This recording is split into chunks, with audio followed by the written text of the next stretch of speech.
Hola a todos, bienvenidos a Hitos Animados, un videocast, podcast, lugar de encuentro de gente que le interesa la animación, la historia de la animación y todo lo que tenga que ver con los dibujos animados. Yo soy Sofía Poggi, soy historiadora del arte, periodista, y acá está mi gran amigo Francisco Páez. ¿Qué tal? ¿Cómo andan? Yo soy diseñador multimedial y me dedico a la animación, así que qué bueno que estén escuchándonos. Y hoy vamos a seguir un capítulo que habíamos empezado hace un tiempo, pero por ahí ustedes lo escucharon hace 5 minutos porque esto es un podcast y no hay relación temporal. Vamos a hablar sobre el cartoon animado de los años 40. En el capítulo pasado hablamos sobre los años 30, ahora vamos a hablar sobre los años 40.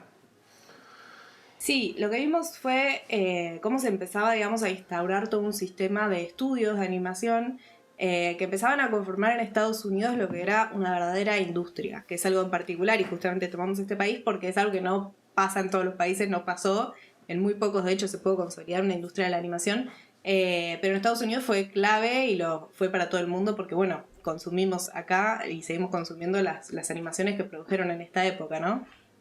Sí, los dibujitos de esta época son los que se nos vienen a la cabeza cuando pensamos en dibujitos animados, esos cortos de animación de personajes icónicos, como bueno, pudo ser Mickey, Bugs Bunny, Tommy Jerry, el pájaro loco, un montón de personajes que aparecen y que los seguimos viendo y los seguimos revisando y siguen siendo geniales.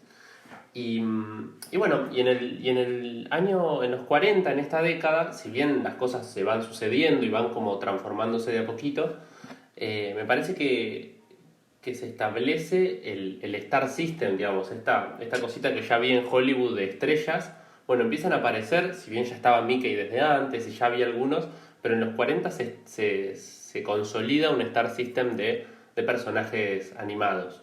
De hecho, en los 40 aparece Bugs Bunny, aparece Tommy Jerry, aparece el pájaro loco, más adelante aparece Silvestre, aparece Tweety, aparece Pepe Le Pew, Porky, Elmer, sí. sí. Entonces se va como consolidar ese núcleo de personajes animados que realmente fueron estrellas en esa época y siguen siendo. Y un poco es esto, ¿viste? Y lo vemos, me parece que eso es tan fuerte que lo vemos en otras producciones audiovisuales como Los Simpson, por ejemplo, y tenemos a Tommy Daly, que es básicamente una copia, Una referencia, digamos, una a lo que era la animación de esa referencia época. a la animación de esa época, tal cual. De hecho, un poco es esto, ¿no? Nosotros tenemos estos cortos de 7 minutos que aparecían al principio de las películas, que básicamente generaban una pequeña historia autoconclusiva y cuando empiezan a repetirse estos personajes, lo que siempre pasa es se crea esta cosa de antagonistas, ¿no? De Tom versus Jerry, de Bugs Bunny contra Elmer o contra el Pato Lucas. Entonces se crea esta cuestión de un episodio corto con una historia corta que sigue la historia de unos personajes, pero que después de eso se vuelve al statu quo. Entonces empezamos en un lugar, los personajes se pelean, se disputan algo, pasa algo y volvemos al estado inicial. Un poco porque, como ya habíamos dicho el capítulo pasado, la gente veía los cortos estos cuando iba a ver una película. Entonces por ahí veías uno, veías otro, veías uno de Tommy Jerry. No hay una continuidad no hay serial, una continuidad, digamos. tal cual. No hay una historia, no hay un arco narrativo que los vaya uniendo. Cambia mucho la estética, ¿no? También lo que habíamos visto era que se había introducido el sonido ya a fines de los 20, pero después se introduce el color. Entonces, si vemos los cortos de los años 30, de los que hablamos en el episodio pasado, y vemos los de esta década, vamos a ver que nada que ver. O sea, son todos a color, bueno, casi todos, hay algunas excepciones, pero son casi todos a color. Los personajes habían ya evolucionado y muchos, como Mickey, como Bugs Bunny, ya en los 40 toman su forma definitiva, que va a seguir hasta el día de hoy. Tienen un diseño como ya más avanzado, vamos a decirlo de alguna forma, ¿no? Como que se van acomodando ahí las cosas que antes se veían medio raras, ya van quedando con diseños mucho más estéticamente lindos, creo. Y también cambia, habíamos hablado, por ejemplo, del tema de los loops, habíamos hablado de esas repeticiones, de esa estética de que todo se movía, lo que se llamaba el Mickey Mousing también, que era que todo hacía soniditos, ¿viste? Como que las cositas se movían y hacían soniditos con las cancioncitas. Acá no, acá es otra onda, digamos. La música sigue siendo importante, pero ya no es como... Ya no está como en la fisionomía de los personajes y los personajes ya no se mueven maniáticamente las 24 horas, sino que tienen como otra forma de moverse, ¿no? Sí, La animación cambia. Hay cortos que por ahí tienen música, pero que la música es de fondo, que no está, digamos, la música no la están cantando los personajes, sino que es música que acompaña, digamos, es música extradiegética, no es que están, Sí. no es tipo musical. En los de los 30 vos tenías en todos una parte musical. En los 40 tenés algunos que son musicales, y ahora después vamos a ir profundizando un poquito, pero después hay otros que son historias que pasan, y la música en general muy buena, siempre como muy trabajada, porque todavía seguía siendo una novedad y algo que le seguían poniendo mucho énfasis, pero no es el centro, digamos, no las Looney Tunes, las Merry Melodies, los Silly Symphony, todas esas, si bien siguen conservando los nombres y algunas se siguen produciendo como los Looney Tunes, no, la música no es el centro y no es lo Claro. que más se llama la atención. Sí hay excepciones, como podríamos hablar de Fantasía, que digamos en algún punto gira todo en torno a la música.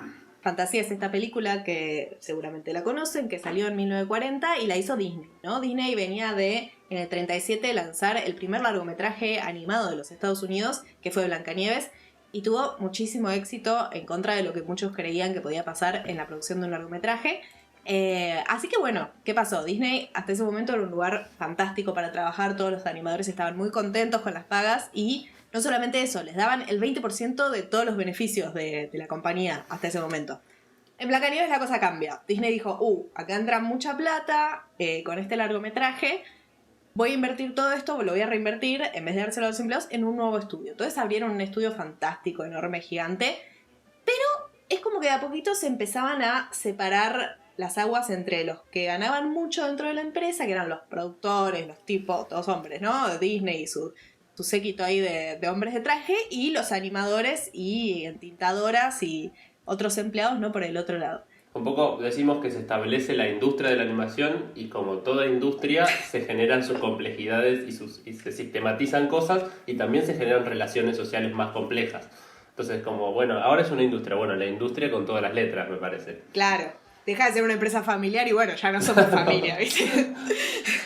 Ya no sos mi primo que te pago bien porque te quiero. Bueno, se aprovechan obviamente los empresarios a veces de esta situación, de ese poder que les da tener ese dinero, ese capital, esos medios de producción. Y bueno, empezó a haber descontento entre los empleados, porque ¿qué pasa también? Estados Unidos acaba de salir de la Gran Depresión durante los años 30 y empieza como a sindicalizarse el país. Surgen muchísimos sindicatos y surge un sindicato de animadores que es el Screen Cartoonist Guild, que lo fundaron en el 38 justamente. Y la SCG, que sería este sindicato, firma con todos los grandes estudios de los principios de los 40, que los vamos a ver, que son Terry Toons, que son el estudio de Walter Lantz, que son Leon Schlesinger, que hacía los dibujitos de la Warner, Screen Gems, y con George Pal también, que se había mudado a Estados Unidos, y con la MGM. Pero Disney no. Era el único estudio así de los importantes que no había firmado con este sindicato y no quería él que se sindicalizaran sus animadores.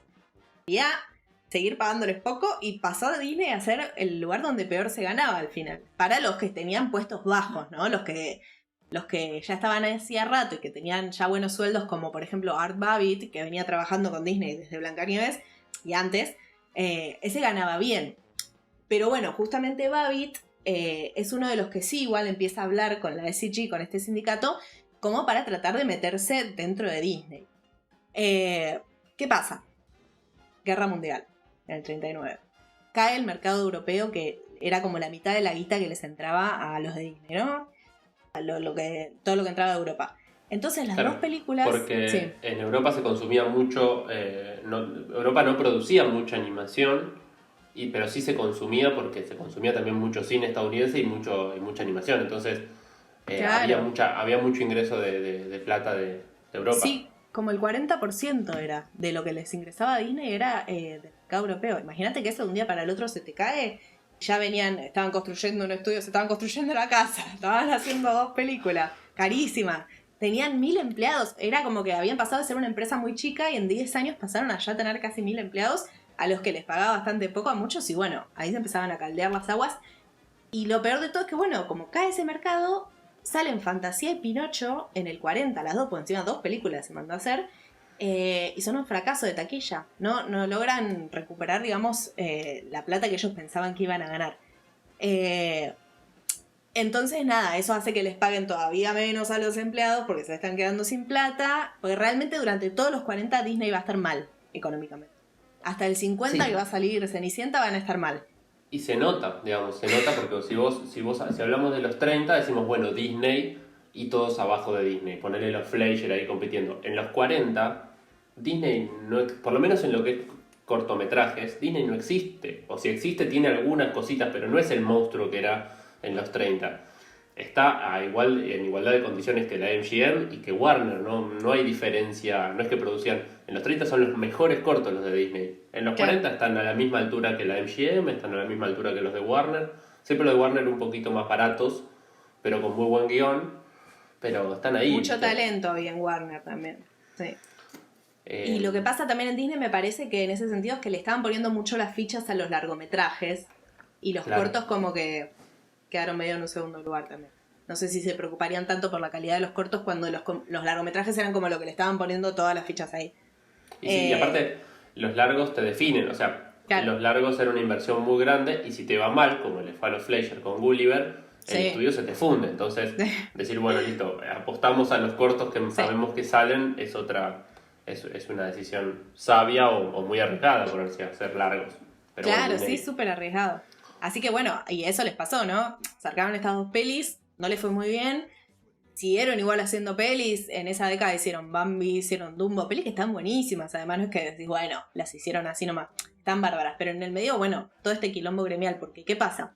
En el 41, Art Babbitt y Disney terminan de pelearse ahí, Disney no lo podía echar, pero le dice que ya no puede hacer actividad sindical, una cosa así, entonces ahí se pudre la momia y salen 200 y pico, casi 300 empleados, salen de huelga. Se le vacía el estudio, porque claro, estaban verdaderamente desconformes, no solamente con que los sueldos bajos que tenían, sino con no poder agremiarse. ¿Y qué hace Disney? Se sube a un avión y se va a Latinoamérica. Hay que poner un contador de Disney peleándose con gente, va pling, ting, y contando con cuánta gente se fue peleando y con cuánta gente. Sí. Bien, Disney se vino sabía para acá. que no podía ganar eso, entonces se vino para acá, sí. Dijo, bueno, ya que voy a perder esta batalla, no voy a dar la cara cuando pierda la batalla, que la pierdan mi junta de ejecutivos, dijo. Además, yo me voy a descansar. Claro, no vino a descansar, en realidad vino como a trabajar porque en esa época, bueno, estaba la guerra en Europa, no querían que Latinoamérica se aliara, digamos, con los nazis. Entonces el gobierno de Roosevelt mandaba como embajadores de buena voluntad, que eran gente famosa, no sé, Clark Gable, Walt Disney, mandaba tipo actores, actrices, cantantes a que vinieran acá a Sudamérica como para hacer diplomacia. Igual Disney, acá entre paréntesis, se mandó unos mocos diplomáticos, tipo, por ejemplo, cuentan una anécdota que el chabón lo invitaron a comer en una casa de una familia re aristocrática que era argentina, fue vestido de gaucho. Tipo. Señor, ¿qué hace? Como que te inviten a Japón y vos vayas vestido de geisha a una celebración en la casa de un diplomático. Un ridículo. ¡Qué papelón! Sí, un ridículo. Y de ese viaje salió después estas pelis que algunos conocerán. Yo las conocía, pero tampoco es que son muy conocidas, que son Saludos Amigos y Los Tres Caballeros. Donde vemos un igual de ridículo, Goofy, igual de ridículo que Disney, vistiéndose de gaucho, tipo, explicándote cuál es el poncho y cuál es, no sé, el mate, cuál es la bombilla. Son como medio como... Esas 2 pelis tienen como algo de documental, algo de... Documentales siempre siendo, ¿no?, una peli animada de Disney. Pero es como que te muestran los paisajes de distintos países latinoamericanos, historias así de ficción relacionadas con la cultura local, con una visión muy externa, pero bueno, es interesante igual. Y otra cosa, lo que llevó todo este quilombo económico, porque bueno, la huelga y todo eso, fue que terminaron haciendo propaganda en Disney, cosa que no querían hacer originalmente. Propaganda para la guerra. Claro, propaganda para el gobierno de Estados Unidos, para ayudar a que los soldados supieran qué hacer en distintas situaciones de la guerra. Por ejemplo, hacían cortos que tenían que ver con cómo prender el motor del avión, o cómo, claro, no sé, como cosas técnicas. Tutoriales animados. Claro, tutoriales, sí, exactamente. en todo lo que es propaganda animada tenemos 3 tipos, ¿no? De producciones. Tenemos lo que sería tipo tutorial, lo que sería tipo documental y después las ficciones que ya tienen que ver con generar un sentimiento patriótico, ¿no? Tipo reírse de Hitler, básicamente. Sí, que ahí se me dio que se enganchan esos tres géneros. Sí, Tal vez el documental y la ficción ahí como que algunas cosas que tienen como rasgos estéticos muy de documental, pero en realidad no son tan documentales, o ficciones que quieren parecer como documentales. Entonces es raro eso que van haciendo. todo documental de época de guerra es poco confiable igual. Tal cual. O por lo menos está bueno, es confiable para verlo ahora y decir, bueno, así lo veían o así lo querían hacer ver. Claro, hoy decís Pero, es propaganda. En esa época era tal cual. documental, hoy es propaganda. Algunos casos épicos son... Bueno, está el caso de Snafu, era Private Snafu, que era un soldadito, que se lo disputaron. Nosotros estuvimos viendo un documental que se llama Cartoons Go to War, del 95. Está bastante bueno. Lo vamos a repetir en la sección de recomendados. Que hay un personaje que se llama Private Snafu que se lo pelearon, porque ya en realidad el personaje estaba creado, lo habían creado y lo... Digamos que hicieron... ¿Cómo se llama cuando llamas a una competencia? Licitación. Eso. Hicieron una licitación y lo iba a hacer Disney originalmente, o sea, parecía que lo iba a hacer Disney, pero al final la licitación ganó Warner porque les ofrecieron, viste que Leon Schlesinger, como hablamos la vez pasada, era muy rata y podía hacer las cosas Le bien gusta, baratas. sí, bien codito, sí, le gustaba. Así que terminó ganando porque dijo, no, yo te lo hago por 5 pesos. De hecho, un poco hay muchos digamos, cortos, tanto documentales como ficciones de la Segunda Guerra Mundial, que vuelven al blanco y negro. Parecía Sí. que ya habíamos pasado ese tema y como había que producir tanto y tan rápido y no importaba tanto la calidad, había que producir mucho y barato, se vuelven a hacer en blanco y negro, que es mucho más barato para entintar, para colorear, para hacer copias, todo era mucho más Sí. económico. Y de hecho la mayoría de los del soldado Snafu son blanco y negro. Snafu es en blanco y negro. Y bueno, en este documental hay una entintadora que cuenta su experiencia. Cuenta varias cosas muy buenas y una de las cosas que cuenta era que hacían en blanco y negro y que tenían no sé cuántas tonalidades de grises. Otra cosa re interesante que cuenta esa mina, que me pareció muy interesante, fue que dice que había un secretismo alrededor de los cortos de Snafu. Tremendo, dice, Sí, no, dice, teníamos que poner la huella digital, nos investigaban el background, a una no la dejaron trabajar en el corto porque su el marido era era simpatizante de nazis. Entonces, dice, y no nos dejaban animar más de 10 celdas al mismo tiempo porque no querían que supiéramos de qué iba la historia, porque Snafu básicamente son historias que son como tutoriales para soldados, como decir, no divulgues secretos de guerra. Entonces está Snafu. Sí, y aparte no tenía nada de loco, era como era un soldado medio tonto. Claro. Que, de hecho, las siglas de SNAFU es Situation... All Fouled Up. Claro, es All Fouled Up, pero como que hacen un chiste como de Situation Normal, All Fucked Up o All no sé cuánto, como tratando de hacer un chiste como que siempre la cagaba. Sí. Pero nada, básicamente era un soldado que estaba tenía una tarea muy rutinaria y le aburría, y después en algún momento se daba cuenta que lo que estaba haciendo era bueno para su país y lo hacía después con ganas. Aparecía el hada. El hada, había un hada, sí, era como un soldado hada madrina. Rarísimo. Que le explicaba que su tarea era importante. Sí. Bueno, esta mina decía eso, que era todo súper secreto y que no entendía por qué, porque cuando los vio después, mucho tiempo después dijo, esto era lo que no me tenía que enterar, era una boludez.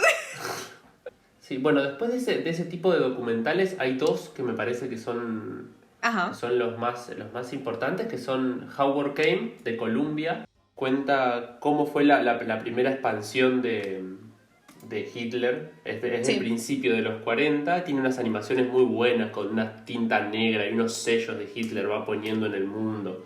Sí. Esa es muy buena. Y después la más llamativa de esa época es Education for Death, de Disney. Es una adaptación de un libro y que va contando cómo los nazis iban lavándole las cabezas a los chicos desde chicos para que se conviertan en nazis. Es raro porque no pasó el tiempo necesario, porque dicen desde que naces hasta que te haces soldado te lavan la cabeza. Pero si ya venía el nazismo antes de la guerra. Sí, ya venía antes de la guerra, pero no estuvieron 20 años como para hacer desde que naces hasta que sos soldado. Para mí lo más ridículo de todo es que es una pieza de propaganda criticando la propaganda. Es Claro, como, tal cual. es como de parar, ¿por qué si Hitler lo hace está mal y si vos lo haces está bien? Tipo, explicando con dibujitos que somos buenos y que el otro es malo. Bueno, o sea, también lo entendés en ese contexto, pero es cualquiera. Sí, pero bueno, hay maneras más sutiles, no sé, tenemos Jojo Rabbit ahora, que me hace acordar mucho a Jojo Rabbit Sí. este documentalcito, nada, obviamente mucho más caricaturesco, pero lo que tiene es que tiene como tiene unos recursos muy interesantes ese corto, tiene como planos muy contrapicados, tiene sombras y cosas como muy, una estética muy expresiva y muy como desgarradora y la verdad que es súper interesante para verlo, está en YouTube para ver. Es que apelan mucho a los sentimientos, ¿no? Es como que toda la propaganda animada, ya sea esta que es más documental, los tutoriales no, pero ya sea esta que es documental, como las ficciones, todos estos que digo que se ríen de Hitler, apelan mucho al patriotismo, digamos. Es eso que uno ve hasta el día de hoy en los norteamericanos, me da esa sensación. También se empezó a construir mucho en esta época, ¿no? Como, no digo que sea todo gracias a los dibujitos animados, pero está muy fuerte eso de que nosotros somos el lugar de la libertad de expresión y de la libertad y de la libertad y la victoria y la victoria y Hitler es Hitler, obviamente no es un monstruo, pero apelan muchísimo a los sentimientos de los espectadores para generar emociones. Y está bueno lo que dicen en el documental Cartoon Go to War, de que ellos saben que nadie es que se va a fumar el dibujito en pipa y salir con la mente cambiada. Saben que no es que es tan fuerte, pero sí que genera una cosita acá, ¿viste? Como que te genera un sentimiento. Saben que los adultos lo van a ver igual como una cosa de ficción, como algo por ahí, incluso para distenderse, algo para reírse, que es una caricatura, pero aún así saben que algo les genera adentro, digamos. Y que ese poquito, aunque sea, era un granito de arena como para seguir construyendo un sentimiento patriótico que al final lo que te hace es que la población tenga los mismos intereses, ¿no? Lo que tienen la mayoría de esos cortos, las ficcionales, ya estamos hablando de lo que es ficción, que bueno, igual transmitían estos valores, pero bueno, nada, básicamente mataban a Hitler, todo. Vemos cómo Sí. Bugs Bunny mata a Hitler, el Pato Lucas mata a Hitler, el Pato Lucas mata a Hitler, básicamente es matar a Hitler, como los tres cerditos matan a Hitler. Todo el mundo matando a Hitler como bastardo sin gloria, pero de esa época. Que habla la fantasía, ¿no? En general son muy malos. Son muy malos. Hay uno que es, ¿cómo se llama? Scrap Happy Daffy del 43, que está el Pato Lucas que junta chatarra y Hitler se entera que él está juntando chatarra para el ejército, entonces lo quiere ir a matar Hitler al Pato Lucas porque está juntando chatarra, no tiene ni pies ni cabeza, y manda una cabra nazi. Y el Pato Lucas se pelea con la cabra nazi y después en un momento aparece un peregrino, ¿viste? Esos tipos, los del sombrero de la Día de Acción de Gracias, y después hay otro con como antepasados del pato Lucas, dándole valor, el peregrino, el que tiene el típico sombrero de zorro, Sí. uno que se parece a Lincoln, y todos le dan fuerza y él se convierte en Super América, una especie de Superman, pero con una A. Y con esa fuerza, son rarísimos. Pero hay algunos muy buenos, y ahí volvemos al de Blitzwolf. Es que tenemos que separar en dos categorías lo que son de ahorrar grasa, juntar chatarra y comprar bonos, por un lado, que son como un género aparte, que son como educativos para la sociedad, y después están por el otro lado los buenos, que digamos que son más graciosos, tipo Blitzwolf, ¿no? Sí, Blitzwolf es buenísimo. Es el primer corto de Tex Avery, que vamos a hablar más adelante porque es un gran referente. Es el primer corto que hace para la MGM y es la primera aparición del lobo, el lobo de Tex Avery, el que ustedes se imaginan golpeándose la cabeza y medio muy sexualizado, por cuando ve a la piba esta bailando. Bueno, ese lobo hace de Hitler y los tres cerditos hacen de estadounidenses. En realidad, para mí, dos cerditos hacen uno de Inglaterra y Francia, y el cerdito inteligente de la casa de ladrillos hace de Estados Unidos. Claro. Pero bueno, es una interpretación mía. Sí, porque ellos le dicen, en un momento al de la casa de ladrillos le dicen, no, porque nosotros firmamos pactos de no agresión. Y el cerdito se le cae la risa, dice, pacto de no agresión con lo va a invadir igual, y los invade. Y bueno, y básicamente es eso, es una mezcla muy rara entre Los Tres Cerditos y la Segunda Guerra Mundial. Y está bueno porque hay muchas parodias. Después vamos a ir nombrando otras parodias a Los Tres Cerditos. Es que es una parodia de la de Disney del 33. Claro. Y después en el 43, un año después, porque esta es del 42, hay una parodia de la Warner. Muy interesante la parte de la Segunda Guerra Mundial, porque incluso, aunque haya cortos que no sean propios de la Segunda Guerra Mundial y que no esté Hitler y no esté... Son muy bélicos.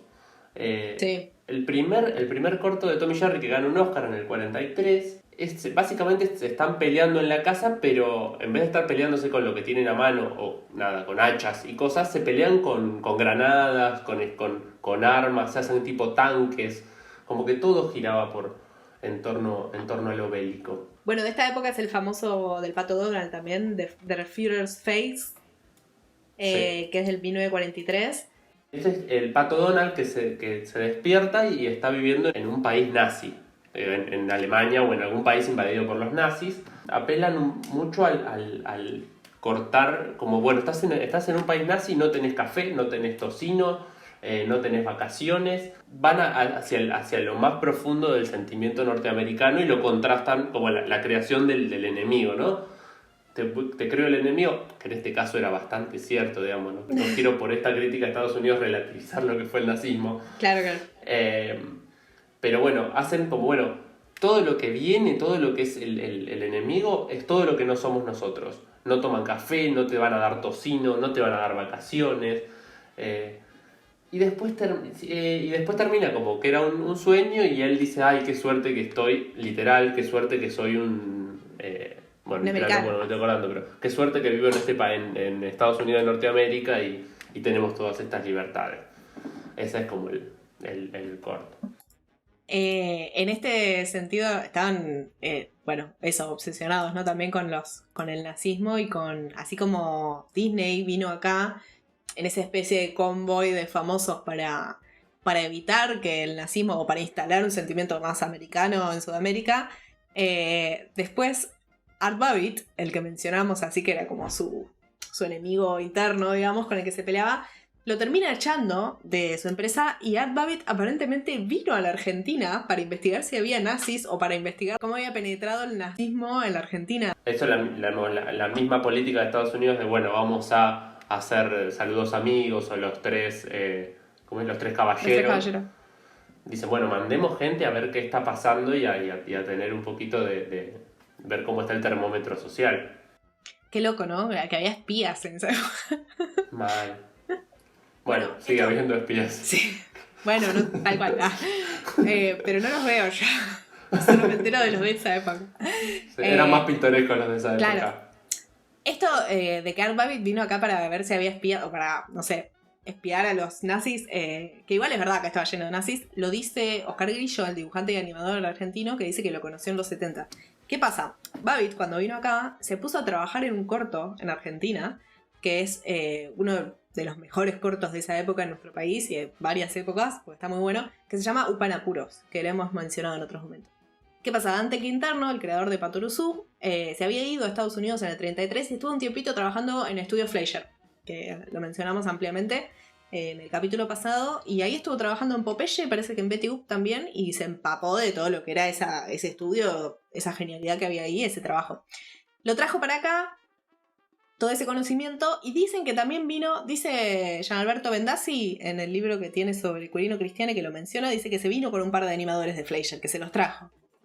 No, se ve que no arrancó de una el proyecto que él tenía en mente, porque del 33 al 42 que salió la peli pasaron casi 10 años, así que se extendió y finalmente pudo hacer el corto. Terminó siendo un corto, porque él en realidad quería hacer un largo, que fue Upa en Apuros, que terminó durando 16 minutos. ¿Qué pasa? También le cayó la guerra y no pudieron importar más películas, porque venía de Alemania.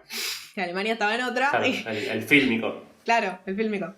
Que se llamaba algo así como Casper Color, algo así, que era uno específico que venía de Alemania y nada, no, de repente no lo tenían. Así que justo cae Art Babbitt en esa época, lo manda el gobierno aparentemente, si le creemos a Oscar Grillo, que dice eso, o más que Oscar Grillo, si le creemos a Art Babbitt, que es el que andaba diciendo eso después, lo manda el gobierno a investigar acá Y de paso se pone a hacer una película con Dante Quintano, que estaba ahí trabajando en un paracuros, y se sienta con ellos a trabajar.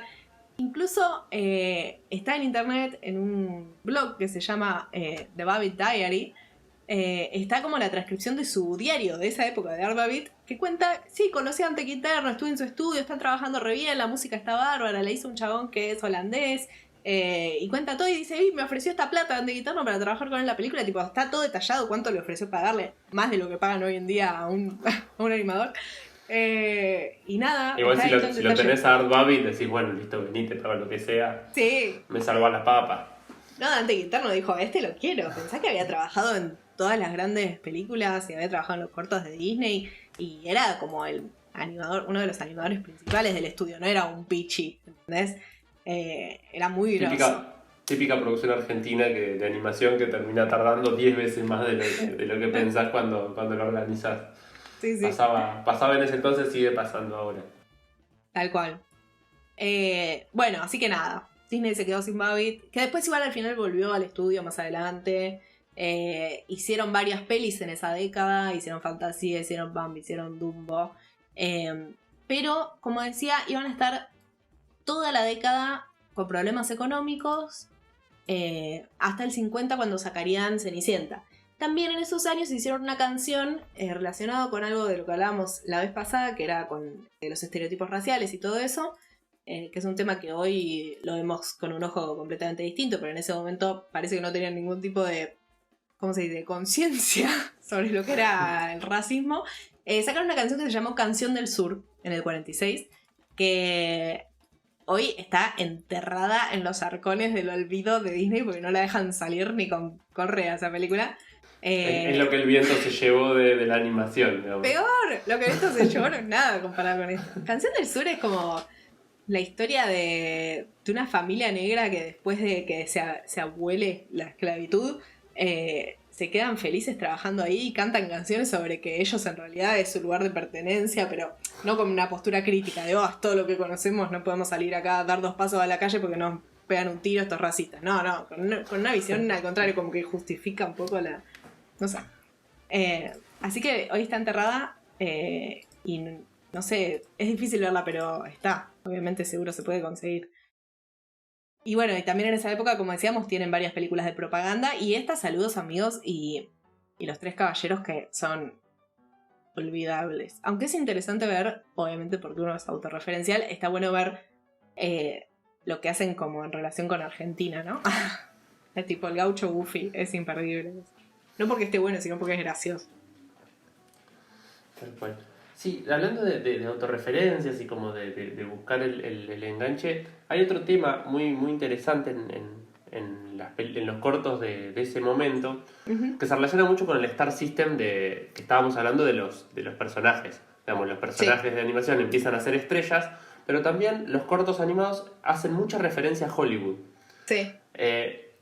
Que uno ya de grande cuando los volvés a ver los entendés porque justamente cuando eras chico y veías esos cortos no entendías de qué iba la cosa.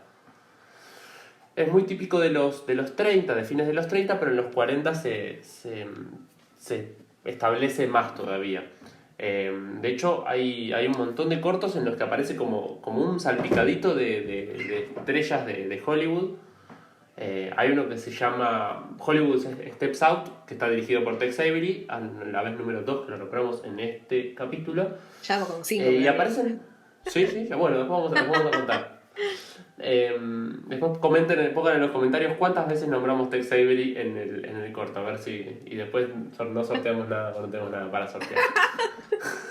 Pero de hecho ahí aparecen los hermanos Warner, aparecen caricaturizados, aparece Humphrey Bogart, aparece Greta Garbo... Y un montón de gente más. Vos lees y te dice todo lo que aparecen, yo no tengo ni idea, pero bueno, más o menos los que aparecen, los que conocés de nombre, aunque sea. Claro.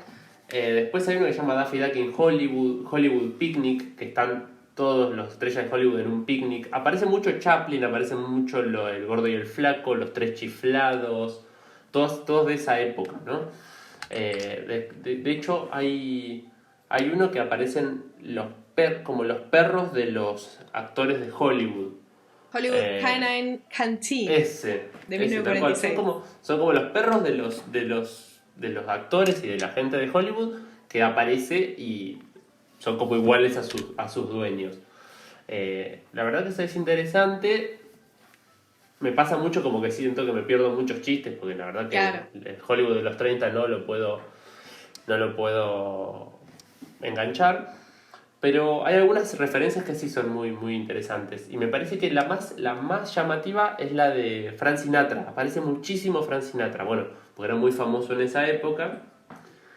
Y hay un corto que cuando lo vi dije, y este corto tal cual.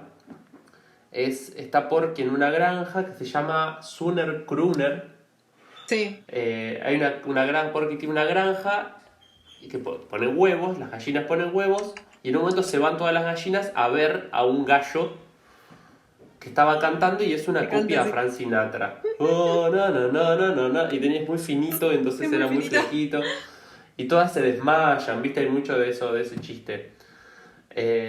Y después él empieza a hacer una audición para tratar de competirle. Y al final Crosby, que es el que aparece con la pipa y el gorrito y una camisita, es el único que le puede hacer competencia. Pero es muy interesante porque hay varios estereotipos que uno los reconoce más que de la persona, del personaje original, del dibujito y del estereotipo y de la caricatura que se le hace que el personaje. Que yo, Cab Calloway, por ejemplo, después vamos a mostrar. Pero yo la verdad que el cantante no lo conozco, pero sí conozco de tantas veces que se hizo un estereotipo y una caricatura de ese mismo. Sí, o la típica es Carmen Miranda, metele. Como que Carmen Miranda, más aparece animada mil que... veces a Carmen Miranda. Después hay uno que se llama Slick Hair, liebre frita, que aparece Humphrey Bogart en un restaurante y quiere comer liebre Sí. y lo empiezan a perseguir a Vox porque necesitaban Me lo recuerdo cocinarlo. de verlo de chiquita ese corto. Y en el momento que Vox se entera que es Humphrey Bogart el que lo quiere comer, se deja y se lo dan de comer. Se entrega. Se entrega, ya fue. Lo loco es Pero... que ellos también eran estrellas de ese momento. Estos personajes Sí, de Star sí, sí. System, de Warner y todo eso. En Cartoon Go to War, en ese momento dicen que en estos cortos de propaganda, como los de Snafu, por ejemplo, hacían cameos de Bugs Bunny, o Bugs Bunny hacía por ahí también en otros, y que decían que los soldados cuando veían esos cortos tipo les emocionaba verlo a Bugs Bunny, porque era como muy famoso en esa época. Muy bueno.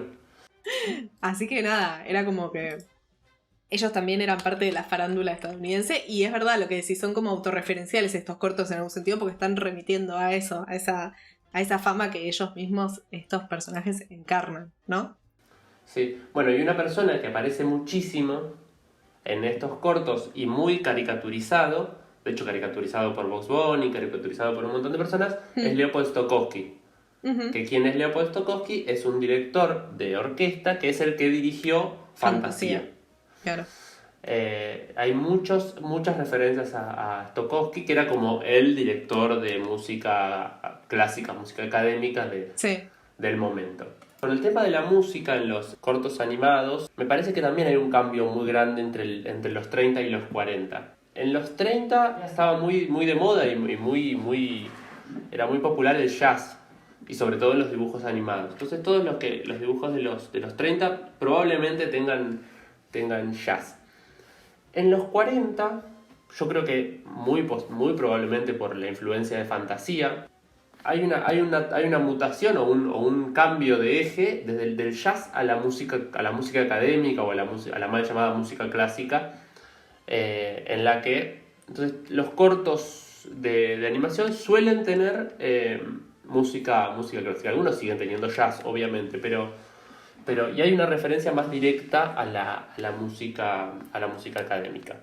Probablemente por Fantasía, digamos. Sí, de hecho, el corto que mencionamos antes, que se llama Pixie in a Polka, del 43, que le va a hacer como burla a los tres cerditos de Disney de alguna forma, hace una parodia en realidad al inicio a Fantasía, porque empieza con el lobo disfrazado como de Leopold Stokowski presentando el corto.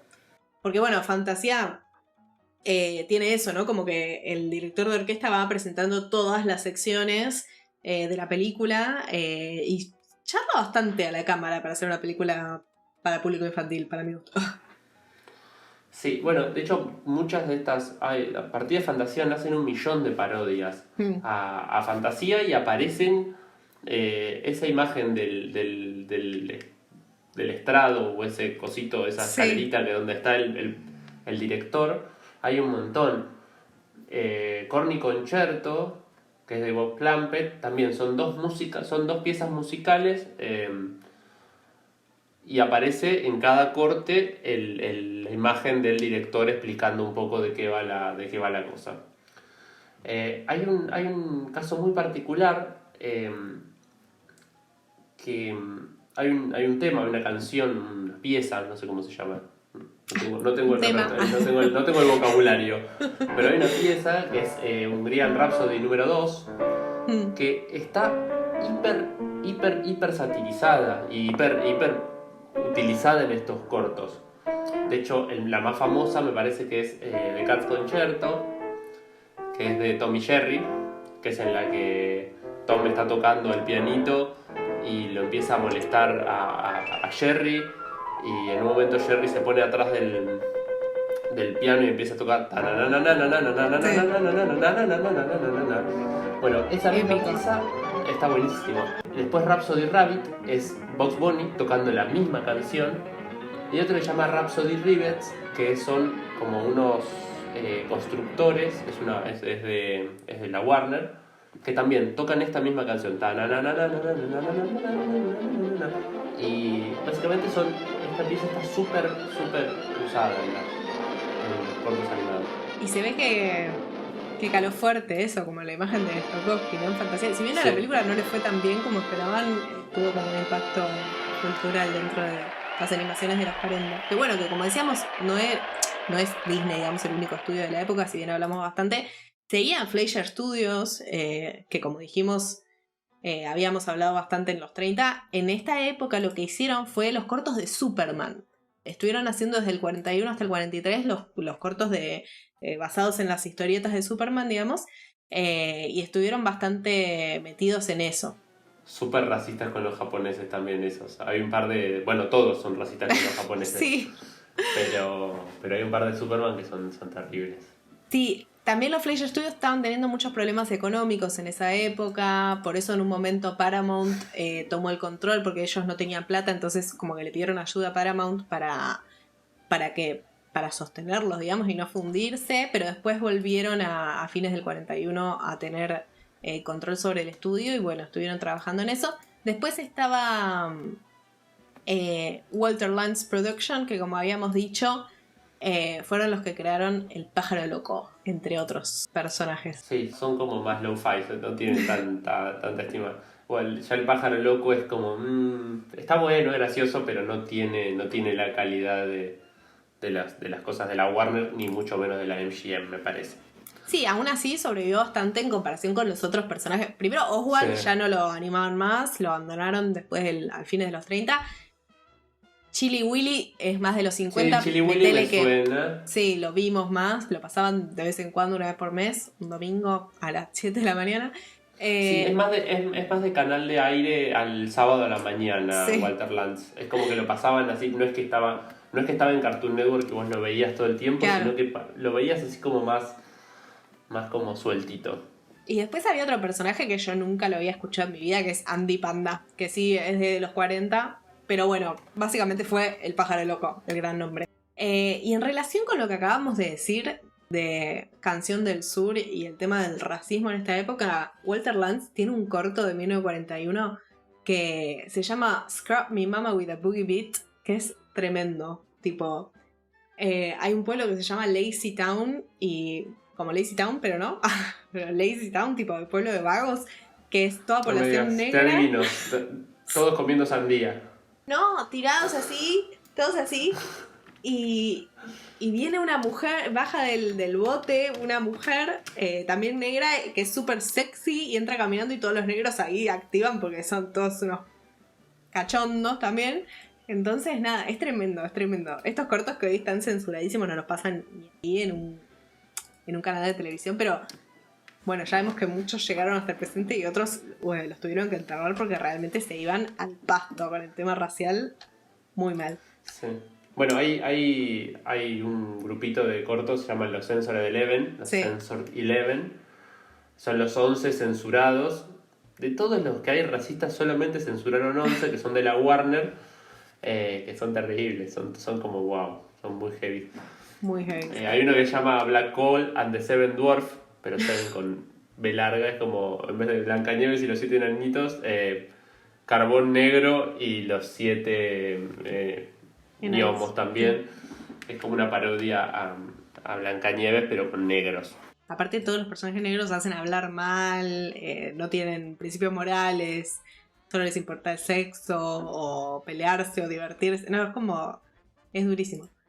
Bueno, Walter Lance era otro estudio. Después teníamos un estudio que se llama Terry Toons, que ya funcionaba desde 1928, que tuvo personajes como Super Ratón, que ese Sí, me parece que es me suena. el más conocido dentro de todo. Y las urracas Tuco y Tico, ¿te suenan unas negras con cabeza así con forma de limón? Sí. ¿Sí? Me suena, sí. Y después otros muy poco conocidos que son el Gandhi Ganso, el Pato Dinky, Deputy Dog, Luno. Chivo Berrinches, el tío Hormiga, Ku Klux Klan. No sabemos quiénes son, chicos, sorry. Pero bueno, Terry Toons era como el Marolio, digamos, de los estudios de animación. Era la marca B, pero lo decía el mismo chabón. Paul Terry dice en un momento, en una entrevista, no sé, dice, Disney es el Tiffany y yo soy el Woolworths, como diciendo, yo soy el Marolio. Encontró su lugar. Y Claro. aparte también tiene mucho que ver de las distribuciones. Yo escuchaba el otro día otro podcast español y hicieron un capítulo entero sobre Terry Toons. Claro, como nosotros tuvimos la suerte de que Cartoon Network reprodujera los de Warner y los de MGM, en España fue muy famoso Terry Toons porque, No. te los tiraban por la cabeza y los ponían todo el tiempo a la mañana en la tele. Entonces, Qué nada, loco. también. No, Sí, sí. Pobrecitos. Me da un poco Pobres de ángeles. lástima. Después, otro estudio que hicieron cosas bastante interesantes, se llamó Screen Gems, que eran básicamente el estudio de Columbia, porque Columbia había distribuido primero los cortos que les pasaba a Charles Mintz, que eran los cortos de Disney originalmente, hasta que Disney se peleó con Charles Mintz. Y nada, hasta que Columbia dijo, bueno, yo voy a fundar mi propio estudio en 1933. Y produjeron algunos, y tienen un estilo que para mi gusto es un poco parecido a lo que hacía la Warner. Por ejemplo, hay uno que se llama Mad Hatter, que es muy gracioso, que está bárbaro. Tiene una estructura narrativa rara igual. Ese Mad Hatter empieza con como, ¿cómo es un día en la vida de María, ¿no? Una chica. Y tiene como toda una parte graciosa de eso, pero después hasta que llega el tema de los sombrereros, porque se llama Mad Hatter, porque es tipo sombrerero loco, es como que pasa la mitad del corto y todavía no sabes de qué va, ¿entendés el chiste? Es como que tiene una estructura medio extraña. Pero igual es muy gracioso, me gustó. Y de hecho tuvieron varias nominaciones a los Oscars, los Screen Gems. Un poquito llegaron ahí como hasta ahí. De hecho, Dog, Cat and Canary, que es como una especie de Tommy Jerry berreta, que se puede ver, se deja ver, pero Sí. es bastante malo. Es bastante malo. Sí, estos, justo Mad Hatter y uno que iba a mencionar ahora me pareció que es Willoughby's Magic Hat, que lo recomendó hace unos días Filmoteca Online. Me parecieron muy buenos. Este Willoughby's Magic Hat es de 1943.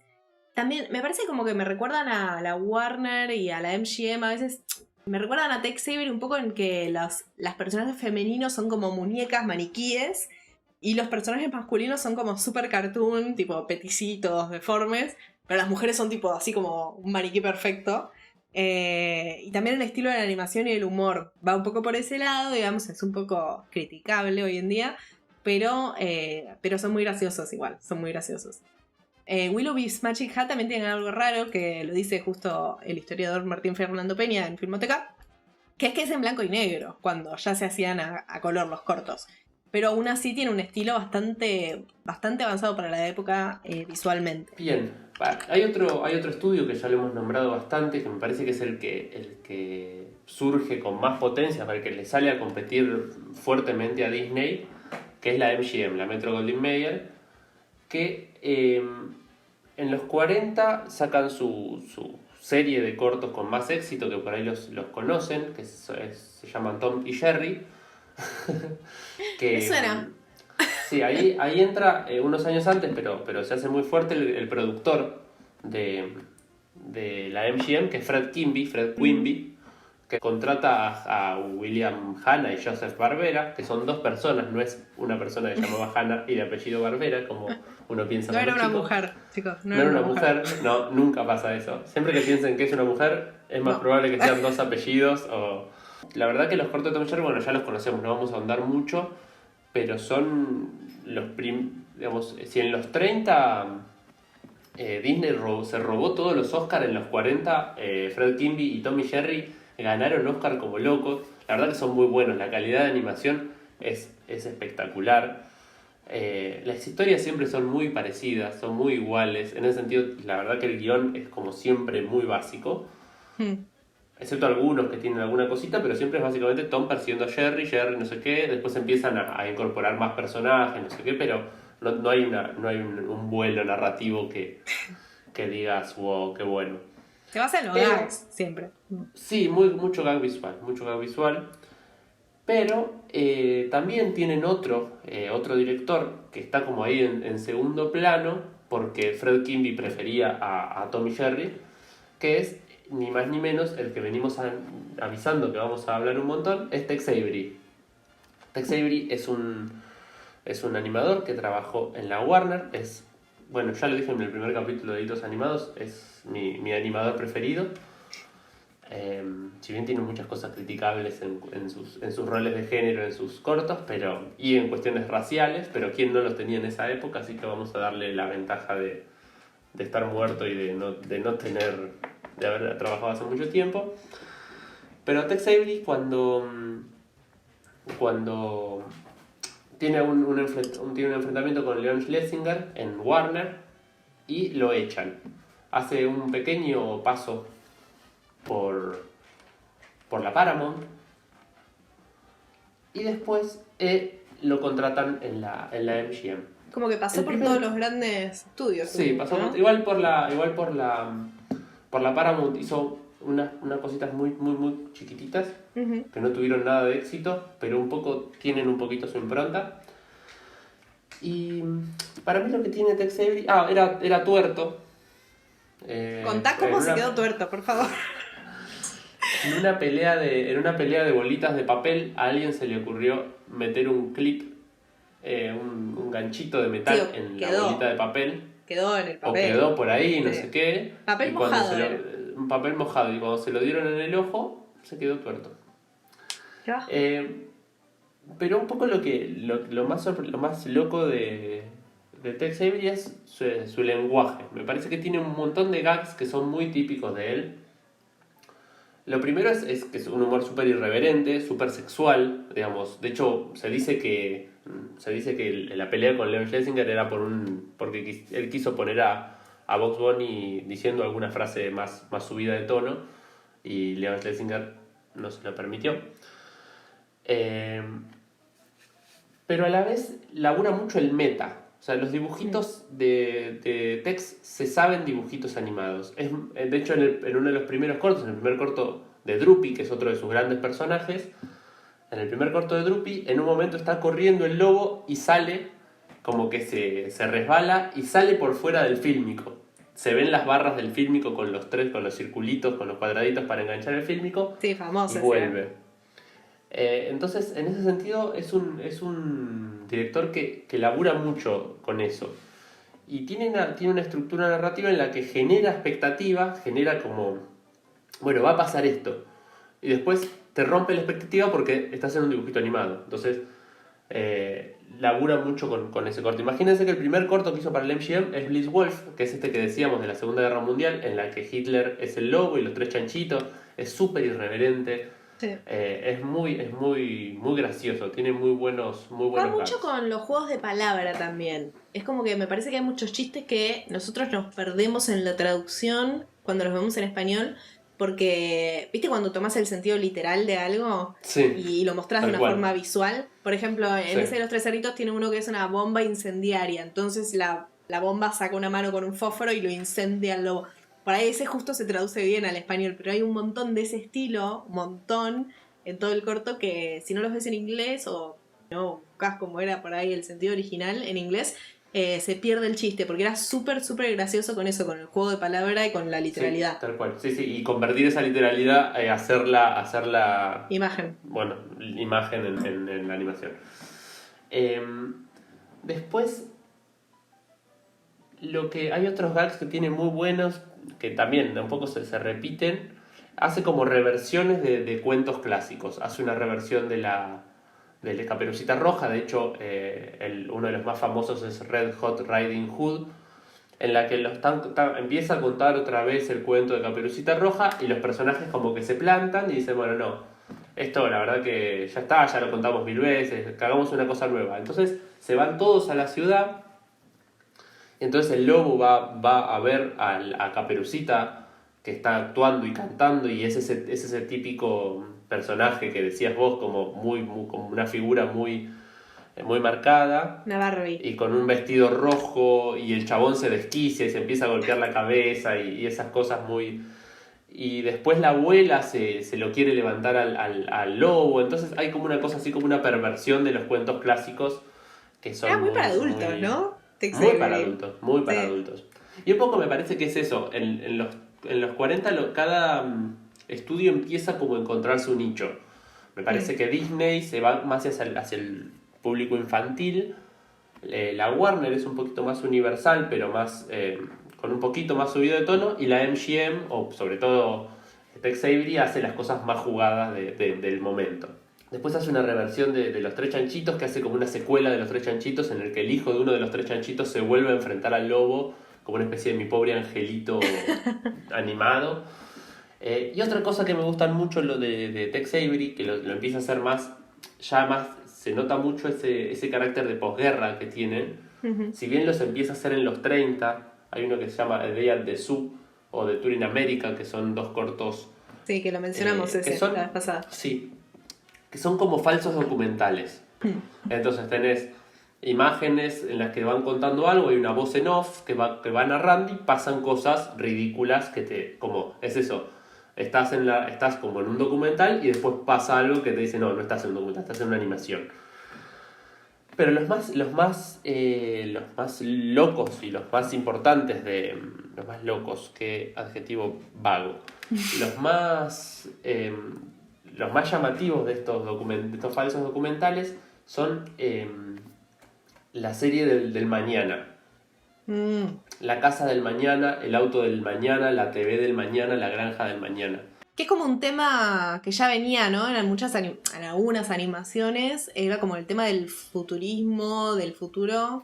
Sí, pero para mí también con esto de después de ganar la guerra, me parece que la posguerra y La esperanza. la esperanza y también el capitalismo triunfa ante el fascismo y bueno, hagamos, digamos, todo lo que son los 50, ¿no? Todo lo que es la posguerra, el consumo, el bienestar, la prosperidad económica, la casa, el auto, como toda esa imagen del sueño americano.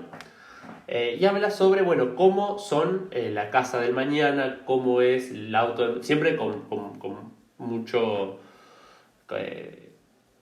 muy ostentoso todo, ¿no? Entonces, bueno, la casa del mañana es una super casa donde la suegra tiene un lugar aparte, también un montón de cuestiones de estereotipos de género y de familia medio Odiaba a la suegra Tex Avery, porque Odiaba en a la todos suegra. aparece, con la suegra se la agarra en ese de la casa del mañana, se la agarra 50 veces, tipo, todo el tiempo. la puerta del padre, y era tipo una puerta, gente, la puerta de la madre, y tenía, sí, espacio para el culo, la puerta de la suegra, y era como una entrada de perro ahí. Mal. Y en el auto del mañana, los autos para mujeres, los autos para varones, los autos de no sé qué, como refuerzan muchos estereotipos, pero algunas cosas son muy, muy ingeniosas, como trabajaba. De hecho, el laburo que hizo en la Paramount fueron imágenes de acción real, imágenes filmadas de un zoológico, de una granja, y lo que hacía le hacía el lip sync Tex Avery.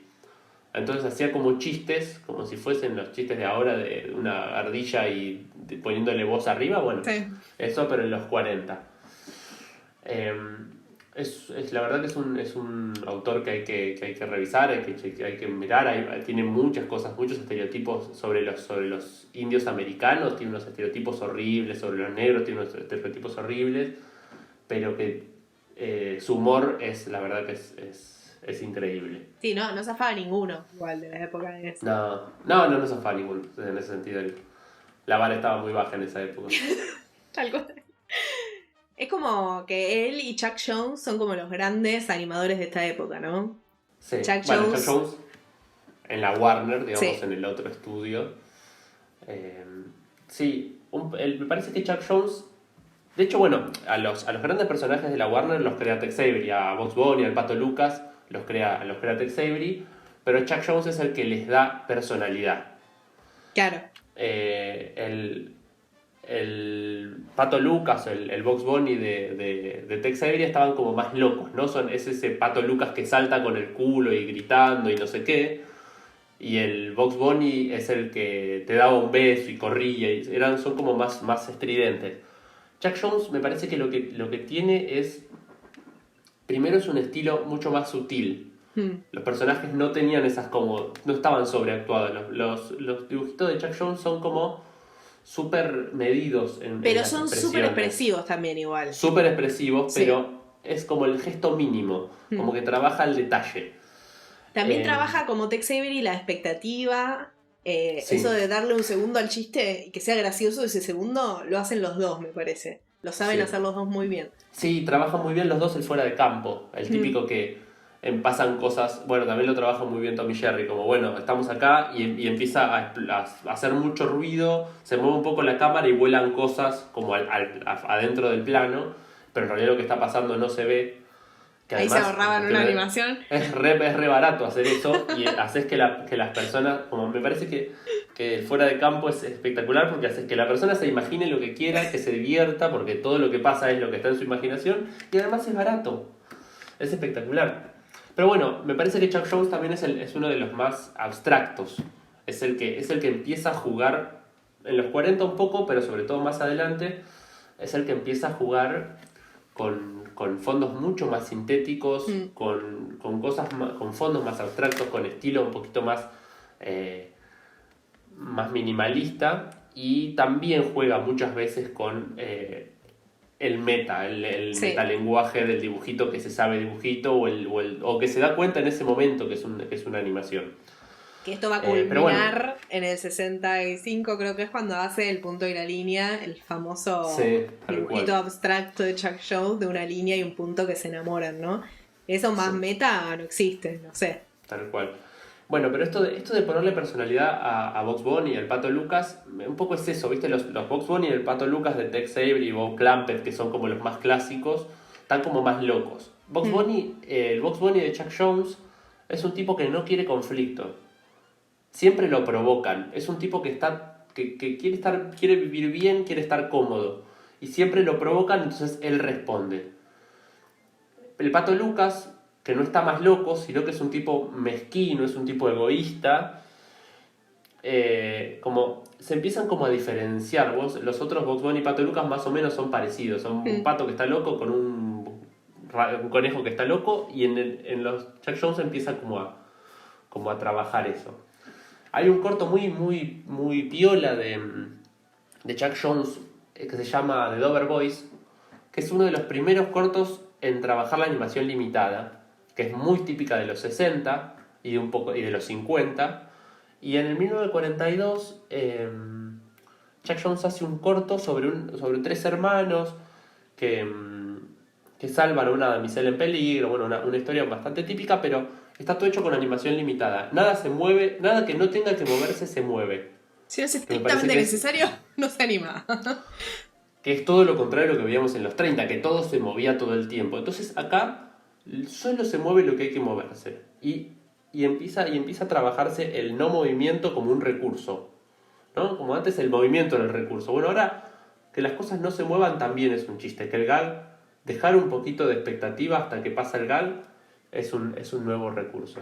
Y lo loco de Chuck Jones, que así como es un gran animador y un gran director, después, como una especie de boomerang rarísimo, él fue el que hizo una serie de cortos de Tom y Jerry.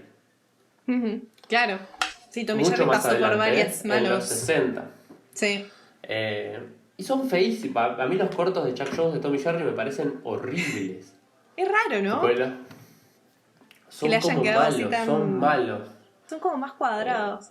O Son sea, muy más- cuadrados y no tienen como ni juegan, son el mismo guión de los de Hanna-Barbera, pero más sintéticos. Entonces no son graciosos, porque el gracioso es el gag visual, que se les caiga un yunque, ¿no? Entonces la caída del yunque tiene que ser bien fuerte. Pero de hecho, Tom y Jerry primero los hace Hanna-Barbera, después los hacen en Europa del Este y después los hace Chuck Jones. Que nada, nunca volvieron a hacer los mismos después de que los Sí, trabajado siguen hasta el Hanna-Barbera. día de hoy, que está... Siguen The haciendo, Tom and- sí, siguen and Jerry haciendo. Show o algo así se llama. No, mucho no me gusta ese Sí. estilo sin línea que tienen ahora. No me copa tanto. Pero bueno, ese Chuck Jones era como el director emblemático de, Sí. de la Warner, que nunca se movió de la Warner, a diferencia de otros directores que fueron yendo y viniendo. Y esos eran como los estudios más importantes de la época. Hay uno que deberíamos mencionar antes de cerrar ahora, que si bien no vamos a ahondar mucho, es interesante, que es el famoso animador húngaro George Pal, que seguramente ahondemos en algún episodio en el que hablemos de grandes animadores de stop motion o pioneros del stop motion, porque él justamente trabajaba en animación tridimensional. ¿Y qué pasa? Emigró en 1939 a Estados Unidos y ahí armó su estudio en Estados Unidos. Y hizo en los 40 la famosa serie Puppetoons, y le dieron incluso un Oscar honorífico en el 1943. Así que entre todos los estudios esos estaba el estudio pequeñito pero importante de George Pal, que también hizo sus andanzas y el único que hizo animación stop motion entre todos estos Sí, monstruos. en esa época tenés todos cortos que con mejor o peor logrado querían Sí. apuntar a más o menos lo mismo, ¿no? A la Warner, a la MGM o a Disney. Y nada, tenía Walter Lantz que se quedó ahí en el medio, Terry Toons que hacía lo que podía. Pero el Manolio. único que tenía algo distinto son los cortos de George Pal, que son un stop motion increíble, que aparte usaba una técnica por reemplazo, entonces tenía Claro. una habilidad técnica impresionante. Qué bueno, ¿vamos a las recomendaciones? Vamos.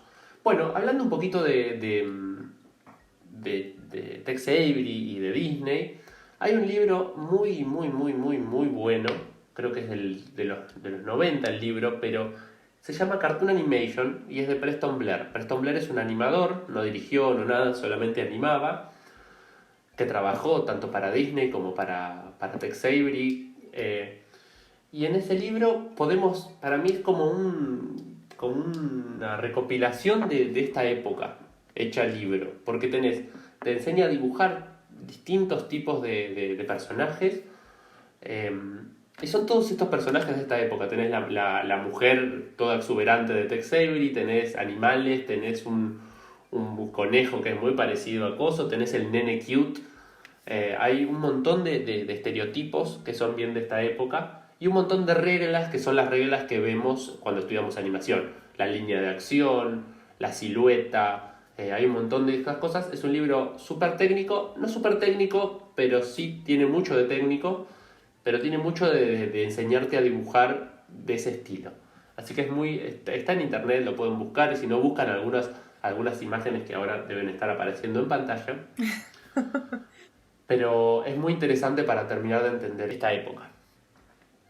Después a mí me gustaría recomendar un podcast que solo en realidad para los que hablen o escuchen inglés, porque está en inglés, que se llama You Must Remember This. Es un podcast sobre cine clásico, como el nombre indica, y tiene no uno, sino varios episodios, una serie de episodios sobre Canción del Sur. Para los que les interese este tema racial y esta película escondida en el depósito del fondo de Disney, pueden escuchar ahí con muchísimo detalle, toda la historia de esta película. Buenísimo. Bueno, después otro que ya nombramos bastante es Cartoons Go to War. No sé si se consigue muy fácil, Después si lo quieren nos escriben y se los hacemos llegar por un globo. No, mentira, lo subimos a algún lado y les pasamos el link. Pero es muy interesante este documental sobre la época de la Segunda Guerra Mundial y los dibujitos animados. Igual se consigue en ese localcito que se llama Torrent, en la calle Bien. del Pirata.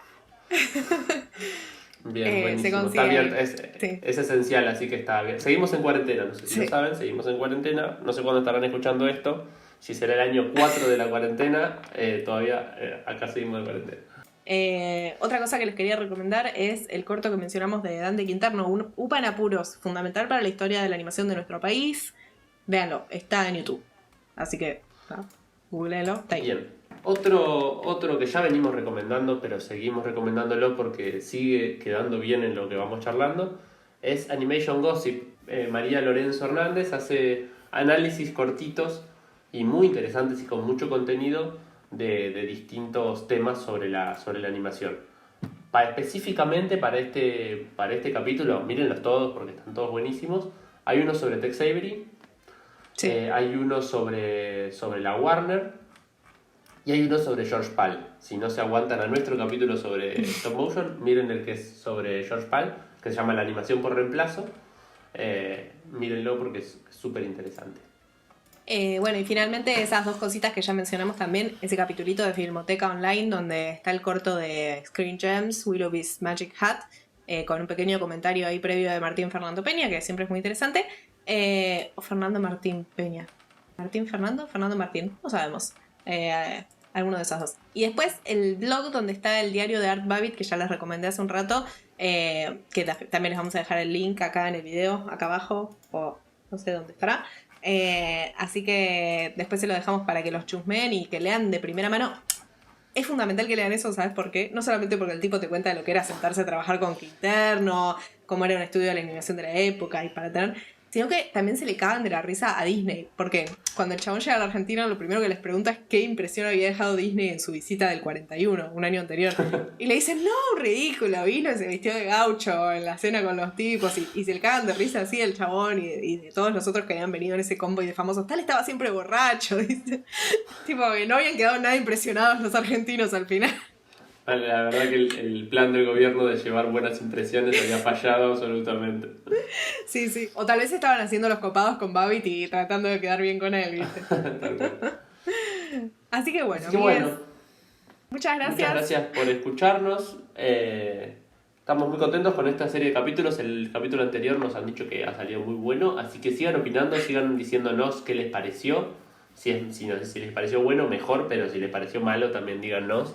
Es súper importante el feedback con ustedes. Comenten si hay algo que tiene alguna duda, si no quedó claro. Suscríbanse al canal para que les vaya llegando cuando vayamos sacando capítulos. Y síganos en las redes, que las redes son Hitos Animados en todas las redes, o sea, en Instagram, en Twitter y en Facebook. Que lo tenemos medio abandonado el Facebook. Y nuestro mail es hitosanimados@gmail.com. Sí, y bueno, obviamente 1 hora es poco para hablar de 10 años de animación en un país, así que si les parece que algo quedó fuera interesante, pónganlo en los comentarios y lo seguimos charlando ahí. O mándennos y lo seguimos hablando acá también, donde quieran. Pero lo que quieran que sigamos hablando, estamos a vuestra disposición absoluta. Muchas gracias a todos por venir, escucharnos, charlar, escribirnos y nos vemos dentro de un par de semanas. En el próximo capítulo que vamos a hablar sobre la década siguiente, los años 50 en la animación. Sí. Bueno, chao. Bueno, chao.